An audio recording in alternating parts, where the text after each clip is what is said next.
श्री शिवाय नमस्तुभ्यम। आइए सुनते हैं श्रीमद् भागवत पुराण का चतुर्थ अध्याय। व्यास जी बोले, हे राजा, शर्याती के चले जाने पर सुकन्या अपने पति चमन मुनि की सेवा में संलग्न हो गई। धर्मपरायण वह उस आश्रम में अग्नियों की सेवा में सदा निरत रहने लगी।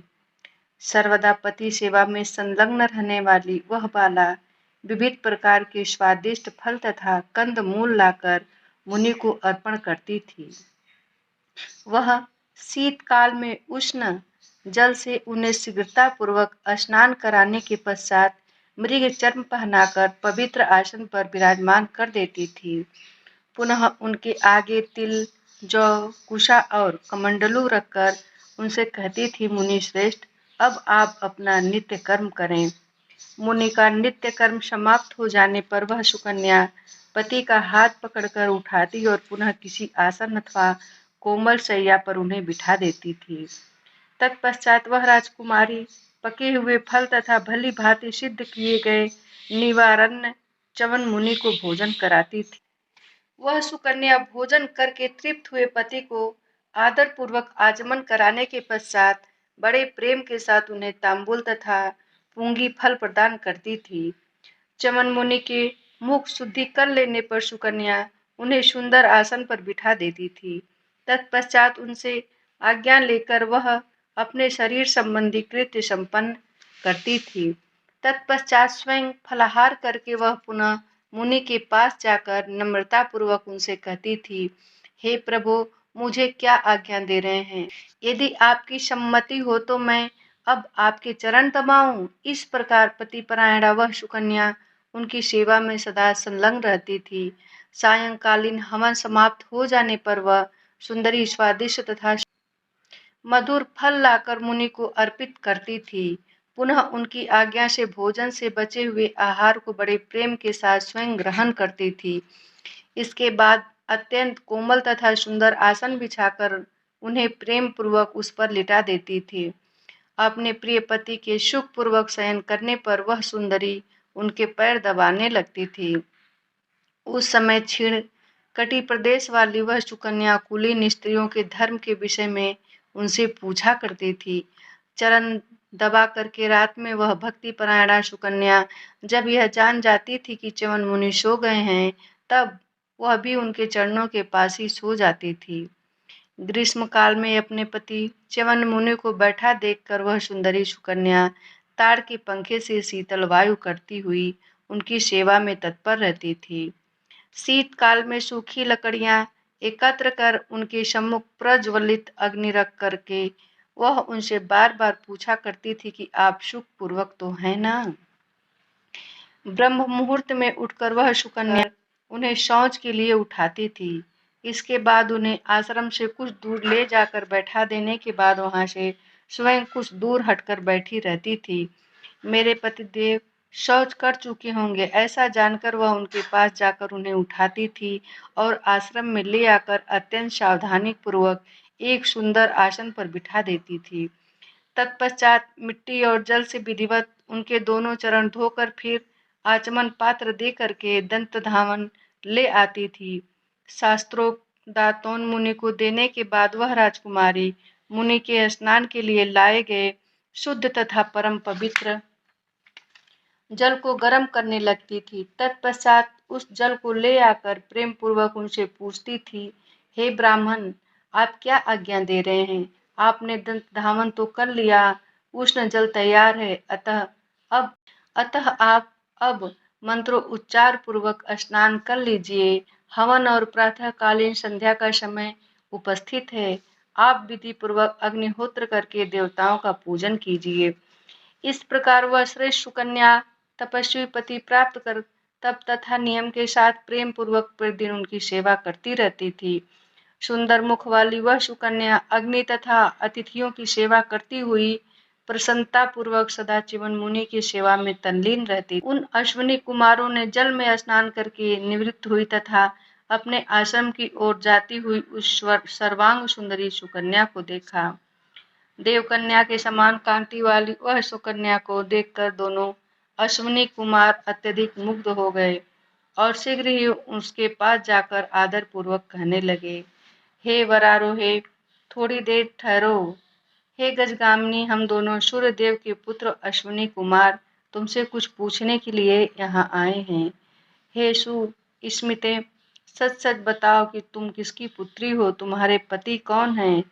हे चारुलोचने, इस सरोवर में स्नान करने के लिए तुम अकेली ही उद्यान में क्यों आई हो? हे कमललोचने, तुम तो सौंदर्य में दूसरी लक्ष्मी की भांति प्रतीत हो रही हो। हे शोभने, हम यह रहस्य जानना चाहते हैं, तुम बताओ। हे कांति, हे चंचल नैनों वाली, जब तुम्हारे ये कोमल तथा नग्न चरण कठोर भूमि पर पड़ते हैं तथा आगे की ओर बढ़ते हैं, तब ये हमारे हृदय में व्यथा उत्पन्न करते हैं। हे त्वंगी, तुम विमान पर चलने योग्य हो, तब तुम नंगे पांव पैदल ही क्यों चल रही हो? इस वन में तुम्हारा भ्रमण क्यों हो रहा है? तुम सैकड़ों दासियों को साथ लेकर घर से क्यों नहीं निकलती? हे वरानने, तुम राजपुत्री हो अथवा अप्सरा हो, यह सच सच बता दो। तुम्हारी माता धन्य है जिनसे तुम उत्पन्न हुई हो, तुम्हारे वे पिता भी धन्य हैं। हे अनघे, तुम्हारे पति के भाग्य के विषय में तो हम तुमसे कह ही नहीं सकते। पृथ्वी तल पर पड़ता हुआ तुम्हारा चरण इसे पवित्र बना रहा है। इस वन में रहने वाले सभी मृग तथा दूसरे पक्षी जो तुम्हें देख रहे हैं, वे परम भाग्यशाली हैं। यह भूमि भी परम पवित्र हो गई है। हे सुलोचने, तुम्हारी अधिक प्रशंसा क्या करें? अब तुम सत्य बता दो कि तुम्हारे पिता कौन हैं और तुम्हारे पतिदेव कहाँ रहते हैं। उन्हें आदर पूर्वक देखने की हमारी इच्छा है। व्यास जी बोले, अश्विनी कुमारों की यह बात सुनकर परम सुंदरी राजकुमारी सुकन्या अत्यंत लज्जित हो गई। देवकन्या के सदृश वह राजपुत्री उनसे कहने लगी, आप लोग मुझे राजा शर्यात की पुत्री तथा च्यवन मुनि की भार्या समझे। मैं एक पतिव्रता स्त्री हूँ। मेरे पिताजी ने स्वेच्छा से मुझे इन्हें सौंप दिया है। हे देवताओं, मेरे पतिदेव वृद्ध तथा नेत्रहीन हैं। वे परम तपस्वी हैं। मैं प्रसन्न मन से दिन रात उनकी सेवा करती रहती हूँ। आप दोनों कौन हैं और यहाँ क्यों पधारे हुए हैं? मेरे पतिदेव इस समय आश्रम में विराजमान हैं। आप लोग वहाँ चलकर आश्रम को पवित्र कीजिए।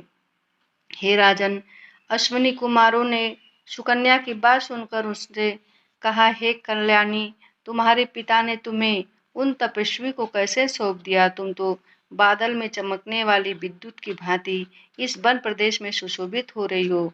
हे भामिनी, तुम्हारे सदृश स्त्री केश पास वाली तुम दिव्य वस्त्र तथा सर्वविध आभूषण धारण करने के योग्य हो। इन वल्कल वस्त्रों को धारण करके तुम शोभा नहीं पा रहे, जो कि तुम वार्धक्य से पीड़ित इस नेत्रहीन मुनि को पति रूप में प्राप्त करके इस वन में महान कष्ट भोग रही हो। हे नित्य विशारदे, तुमने इन्हें व्यर्थ ही वरण किया है। नवीन अवस्था प्राप्त करके तुम उनके साथ शोभा नहीं पा रही हो। भली भांति लक्ष्य साध करके कामदेव के द्वारा वेग पूर्वक छोड़े गए बाण किस पर गिरेंगे? तुम्हारे पति तो इस प्रकार के विधाता निश्चय ही मंद बुद्धि वाले हैं, जो कि उन्होंने नव यौवन से संपन्न तुम्हें नेत्रहीन की पत्नी बना दिया। हे कमल लोचने, ऐसे नेत्रहीन मुनि को पति रूप में पाकर तुम्हारा जीवन व्यर्थ हो गया है। हम लोग इस तरह से वन में तुम्हारे निवास करने तथा वल्कल वस्त्र धारण करने को उचित नहीं मानते हैं। अतः हे प्रशस्त अंगों वाली, तुम सम्यक विचार करके हम दोनों में से किसी एक को अपना पति बना लो। हे सुलोचने, हे मानिनी, हे सुंदरी, तुम इस अंधे तथा बूढ़े मुनि की सेवा करती हुई अपने यौवन को व्यर्थ क्यों कर रही हो? भाग्य से हीन तथा पोषण भरण और रक्षा के सामर्थ्य से रहित उस मुनि की सेवा तुम क्यों कर रही हो? हे निर्दोष अंगों वाली, सभी प्रकार के सुखों भोगों से वंचित इस मुनि को छोड़कर तुम हम लोगों से किसी एक को स्वीकार कर लो। हे कांते, हमें वरण करके तुम इंद्र के नंदवंदन में तथा कुबेर के चैत रथ वन में स्वेच्छा पूर्वक विहार करो। हे मानिनी, तुम इस अंधे तथा वृद्ध के साथ अपमानित होकर अपना जीवन कैसे बिताओगी? तुम समस्त शुभ लक्षणों से संपन्न एक राजकुमारी हो तथा सांसारिक हाव भावों की भली भांति जानती हो। अतः तुम भाग्यहीन स्त्री की भांति इस निर्जन वन में अपना समय व्यर्थ क्यों बिता रही हो? अतः हे पिकभाषिनी, हे सुमुखी, हे विशाल नेत्रे, तुम अपने सुख के लिए हम दोनों में से किसी को एक को स्वीकार कर लो। कृष्कटी प्रदेश वाली हे राजकुमारी, तुम इस वृद्ध मुनि को शीघ्र छोड़कर हमारे साथ देव भवनों में चलकर नानाविध सुखों का भोग करो। हे सुंदर केशों वाली, हे मृगनयनी, इस निर्जन वन में एक वृद्ध के साथ रहते हुए तुम्हें कौन सा सुख है? एक तो तुम्हारी यह नई युवावस्था और उस पर भी एक अंधे की सेवा तुम्हें करनी पड़ रही है। हे राजकुमारी, क्या दुख भोगना ही तुम्हारा अभिष्ट है? हे चंद्रमुखी, तुम अत्यंत कोमल हो, अतः वन से तुम्हारा इस प्रकार फल तथा जल ले आना कदापि उचित नहीं है।